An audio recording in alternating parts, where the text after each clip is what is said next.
안녕하세요. 간호사분들과 코로나19 최일선에서 사투를 벌이고 있는 보건의료 관련 분들이 내달 2일 총파업에 돌입한다고 합니다. 지금 이 순간에도 코로나와 싸우고 계신 의료진 분들의 노고에 감사드립니다. 제가 코로나 환자 치료의 어려움에 대해 누누이 말씀드렸는데요. 장기화로 의료진 분들이 많이 지치실 것이에요. 현직 의사로서도 생명을 살리는 레키로나주가 의료 현장에 제대로 투여되어서 환자도 돕고 의료진도 돕길 바라는데요. 지금 이 순간에도 코로나와 싸우고 계신 많은 환자분들의 쾌유를 빌고 여러분도 2028년 그날까지 항상 행복하시기 바라며 이번 소식 같이 보시죠. 지난해 젊은 의사를 중심으로 파업이 진행된 규모와 비교해 더 큰 파장이 일어날 것으로 관측된다. 내달 1일까지 정부와 극적인 합의가 없으면 의료 붕괴가 현실로 다가온다. 팬데믹을 극복을 위해 희생을 강요받고 있는데도 인력 확충과 같은 필수 지원 체계를 형성되지 않았던 탓이다. 파업에 참여하는 노조원은 136개 의료기관 소속 56,091명으로 전체 인력의 7% 정도다.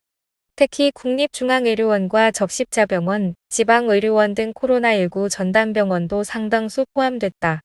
코로나19 진료는 물론 타 질환자 대응에도 차질이 불가피할 것으로 예상된다. 보건의료 노동자들은 코로나19 장기화로 현장의 인력 부족 문제가 심화되고 의료진의 피로도가 누적되자 공공의료 강화, 인력 확충, 처우 개선 등을 정부에 요구했다. 보건복지부와 보건의료노조는 노정실무교섭회의를 갖고 11시간에 걸쳐 마라톤 협상을 벌였지만 결국 합의에 이르지 못했다.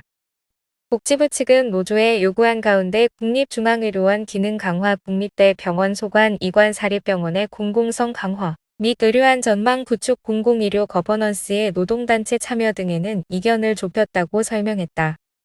그러나 인력과 재원이 투입돼야 하는 감염병 전문병원 확충 지역, 책임 의료기관 미지정 지역의 기존 병원의 공공역할 강화, 코로나19 환자를 돌보는 인력 기준 조정 등은 현재의 확산 상황을 고려하면 논의가 더 필요한 것으로 확인됐다.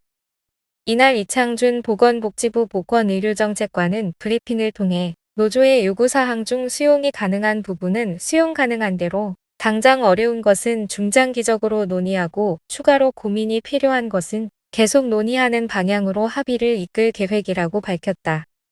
그는 혹시 파업이 생길 경우도 대비해 중앙정부 지자체 차원에서 비상진료 대책을 마련해 대응할 계획이라며 코로나19 대유행 상황이기 때문에 이를 고려해 파업 대책을 준비해 나갈 것이라고 말했다.